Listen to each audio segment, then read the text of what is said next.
है। वहीं बीजेपी नेताओं की बात करें तो वो तो लगातार जिस तरह की बयानबाजी कर रहे हैं उससे तो ऐसा लगता है कि क्या इन सब के पीछे नरोत्तम मिश्रा की ही जो है साजिश है, क्योंकि जिस तरह से कहा जा रहा है कि नरोत्तम मिश्रा का जो बाढ़ है वहां से भी बीजेपी हार गई, यानी कि जो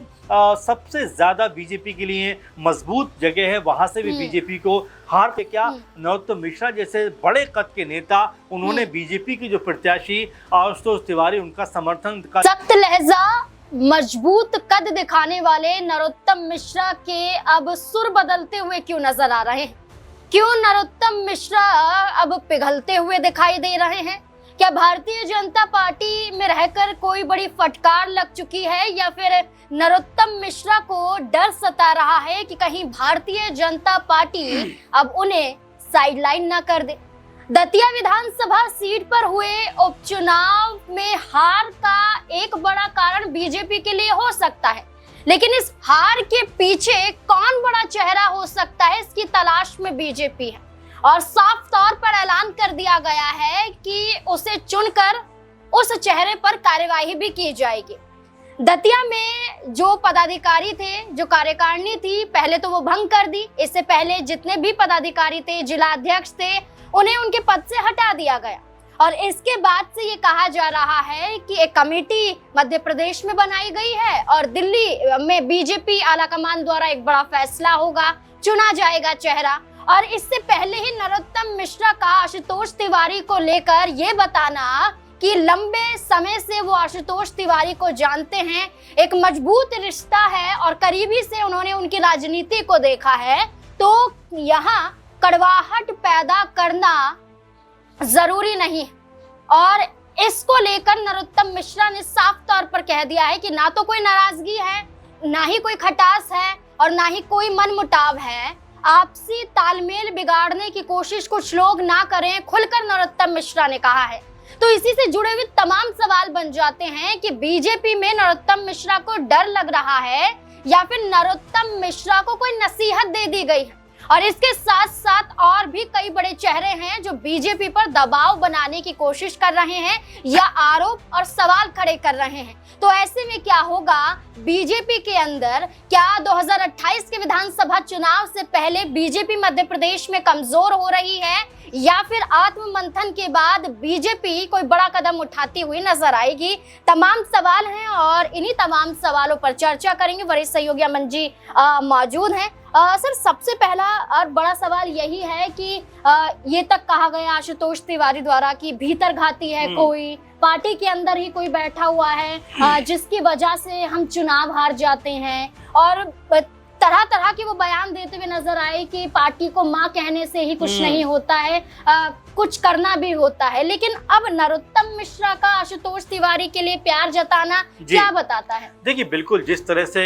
दतिया के ऊपर बीजेपी की हार हुई, यानी कि बीजेपी प्रत्याशी आशुतोष तिवारी चुनाव हारे हैं, उसके बाद में लगातार इस तरह की बातें निकलकर सामने आई हैं कि क्या इस हार के पीछे जिम्मेदार नरोत्तम मिश्रा हैं। क्योंकि आप देखेंगे सिर्फ आशुतोष तिवारी नहीं बल्कि बीजेपी की तमाम नेताओं ने जिस तरह से बिना नाम लिए निशाना साधा है, उसमें ऐसा लगता है कि नरोत्तम मिश्रा ही केंद्र बिंदु बनते हुए दिखाई पड़ते हैं। इमरती देवी हो या और कोई नेता हो या खुद आशुतोष तिवारी हो, जिस तरह के शब्दों का इस्तेमाल कर रहे हैं और जिस तरह की बातों को गोलमोल तरीके से करते हुए दिखाई पड़ते हैं कि भीतरघात हुआ है, लेकिन नाम लेने से हर कोई बचता हुआ दिखाई देता है। उसकी जो कह सकते हैं कि तमाम नेताओं की जो बयानबाजी है वो इस तरफ इशारा करती है कि क्या नरोत्तम मिश्रा इस हार के जिम्मेदार हैं। अब यहाँ पर ये भी कहा जा रहा है कि आलाकमान में तमाम समीक्षा हो रही है, तमाम तरह मध्य प्रदेश में बातचीत हो रही है, हार के कारण तलाशे जा रहे हैं। जो जिला कमेटी उसको भंग कर दिया गया बीजेपी की तरफ से, यानी कि एक तरीके से तमाम पहलुओं को खंगाला जा रहा है कि आखिर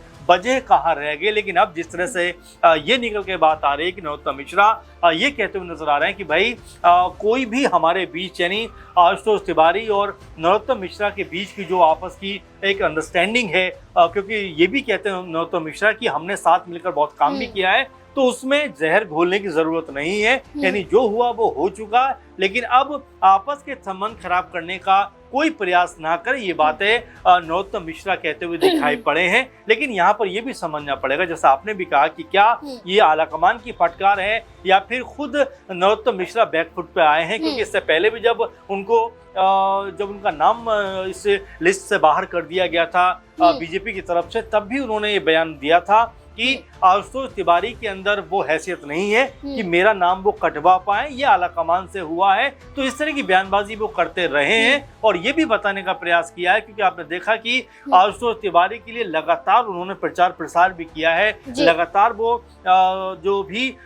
दतिया के अंदर क्षेत्र में जो लोग हैं, जो गांव हैं, जो शहर के लोग हैं, उन सब में जाकर प्रचार प्रसार भी करते हुए दिखाई पड़े। लेकिन चुनाव हारने के बाद सबसे ज्यादा उंगलियां उनके ऊपर उठी। अच्छा सर, यहाँ कांग्रेस पार्टी के प्रवक्ता हैं विक्रम चौधरी, वो नरोत्तम मिश्रा को सीधे तौर पर जयचंद कह देते हैं। उनका कहना है कि दतिया में जितने भी पदाधिकारी नियुक्त हुए थे वो नरोत्तम मिश्रा के ही जो समर्थक हैं, और ये तक कहा गया कि नरोत्तम मिश्रा के कहने पर इन चेहरों को पदाधिकारी बनाया गया। लेकिन सबसे बड़ा एक्शन इन पर ही होता है, पहले इस्तीफा स्वीकार नहीं होता और बाद में पद से हटा दिया जाता है। लेकिन नरोत्तम मिश्रा पर कोई एक्शन नहीं होता है, और अब आशुतोष तिवारी को लेकर वो पिघले पिघले से नजर आते हैं। तो सीधे तौर पर जयचंद यहाँ पर नरोत्तम मिश्रा को बताया गया है। और जाहिर बात, देखिए जिस तरह से लगातार जो भी बातें हुई हैं, जो भी बयानबाजियां हुई हैं, वो नरोत्तम मिश्रा को केंद्र में रखकर हुई है। कांग्रेस पार्टी की तरफ से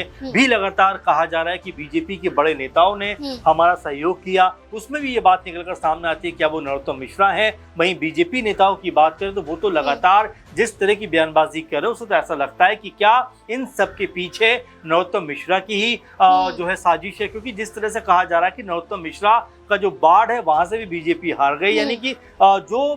सबसे ज्यादा बीजेपी के लिए मजबूत जगह है वहां से भी बीजेपी को हार का सामना करना पड़ा है। तो ये भी वजह बन रही है जहां पर नरोत्तम मिश्रा के ऊपर लगातार न सिर्फ सवाल खड़े हो रहे हैं, बल्कि ये भी कहा जा रहा है कि क्या अंदर खाने में वाकई कोई धोखेबाजी हुई है। क्या नरोत्तम मिश्रा जैसे बड़े कद के नेता, उन्होंने बीजेपी की जो प्रत्याशी आशुतोष तिवारी, उनका समर्थन का दिखावा तो किया, लेकिन जो एक बैक सपोर्ट होना चाहिए वो उन्होंने नहीं किया, क्योंकि जो उनके समर्थक थे जब सड़कों पर उतरे थे तो सीधे तौर पर मुख्यमंत्री मोहन यादव के खिलाफ बयानबाजी करते हुए नजर आए थे। और मोहन यादव ने जब इसके ऊपर बयान दिया तो वो क्या कहते हुए नजर आए कि देखिए पहले के मुकाबले हमें 1700 वोट ज्यादा मिले, यानी उन्होंने ये बताना चाहा कि नरोत्तम मिश्रा के मुकाबले आशुतोष तिवारी का जो कह सकते हैं कि उनके मुकाबले अगर देखा जाए तो उनका ज्यादा बेहतर यहाँ पर प्रदर्शन रहा है। तो मिला जुला कर देखा जा रहा है कि नरोत्तम मिश्रा को लेकर जिस तरह की बातें हो रही, न सिर्फ बीजेपी में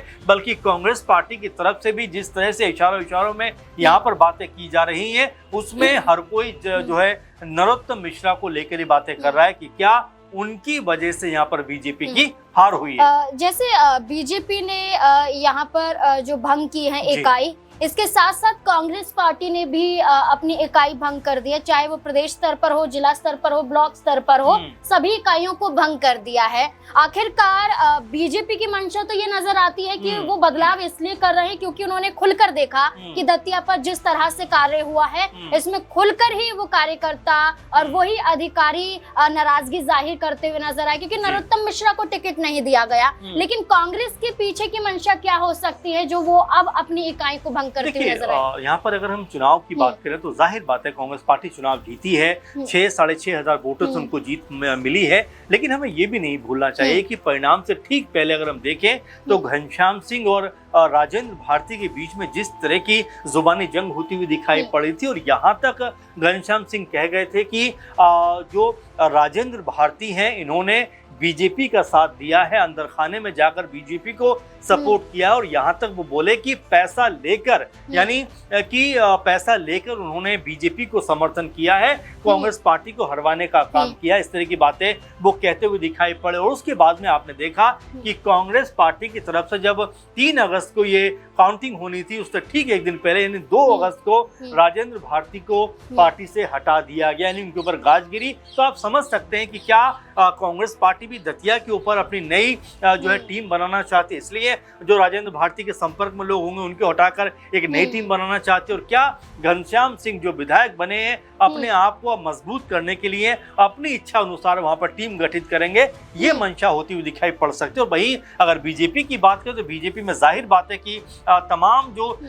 पदाधिकारी जिला स्तर पर थे बीजेपी के, उन सब ने नरोत्तम मिश्रा के हक में या समर्थन में आते हुए अपना इस्तीफा दिया, लेकिन उसके बाद उनका इस्तीफा एक्सेप्ट उस समय नहीं हुआ, बाद में कर लिया जाता है, एक नई टीम बनाने की बात होती है। तो मिला जुलाकर दतिया के ऊपर कांग्रेस पार्टी और बीजेपी दोनों अपनी नई टीमें बनाने की कोशिश में लग गई हैं। अब ये नई टीमें कब तक बनती है देखना होगा, लेकिन फिलहाल ये जरूर कहा जा सकता है कि कांग्रेस पार्टी अपने लिए एक नया अध्याय लिखना चाहती है, इसलिए दतिया के ऊपर तमाम नए चेहरों को लेकर आ रही है। बिल्कुल, कांग्रेस पार्टी ये चाहती है कि 2028 के विधानसभा चुनाव से पहले नए चेहरों को नियुक्त किया जाए, नया मौका दिया जाए और एक मजबूत कांग्रेस का गठन किया जाए। तो वहीं भारतीय जनता पार्टी आत्ममंथन कर रही है कि जो भी गद्दार है, जो भी भीतरघाती है, उसे चुना जाए, निकाला जाए और नए सिरे से भाजपा की शुरुआत मध्य प्रदेश में हो। अब देखना होगा कि एक तरफ तो नरोत्तम मिश्रा को जयचंद कहा गया, तो दूसरी तरफ नरोत्तम मिश्रा